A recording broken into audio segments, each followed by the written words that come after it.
Have you ever felt like no matter how hard you try, life just keeps knocking you down?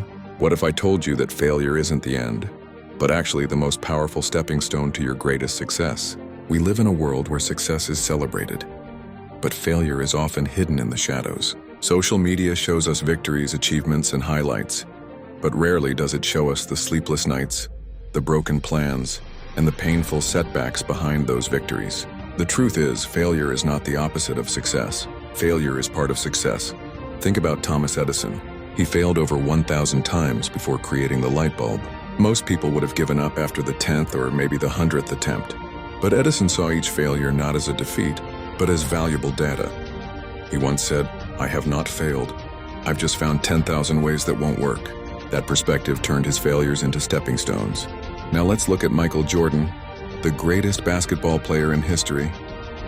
He was cut from his high school basketball team. Imagine that, Michael Jordan being told he wasn't good enough. But instead of quitting, he used that rejection as fuel.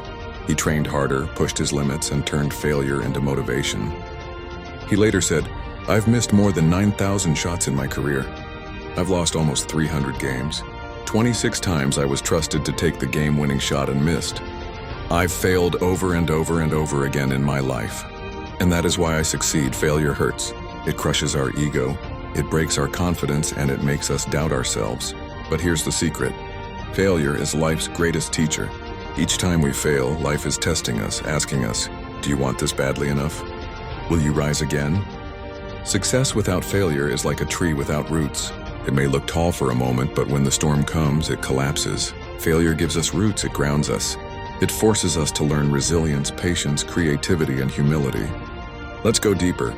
Why do most people fear failure? Because society has conditioned us to believe that failing means we're not good enough. We think failure defines us. But in reality, failure only refines us. Think of every successful entrepreneur, athlete, or artist. Behind every triumph lies countless failures. Steve Jobs was fired from the very company he started, Apple. Instead of letting that failure destroy him, he built Pixar, revolutionized animation, and eventually returned to Apple to create the iPhone, changing the world forever. Failure doesn't destroy dreams, giving up does. The real tragedy is not failing, but refusing to stand back up after failure. Here's the shift in mindset. Stop asking, "Why did I fail?" and start asking, "What can I learn from this?" Because every failure carries a hidden lesson. Maybe it teaches you patience. Maybe it forces you to adapt. Maybe it redirects you to a better path you couldn't see before. So next time you fail, don't see it as a wall. See it as a door that opens to wisdom, growth, and resilience. If this message resonated with you, remember this. Failure is not the end, it's the beginning of something greater. Don't forget to subscribe and stay tuned for the next video, where we'll dive even deeper into life lessons that will transform the way you see challenges and success.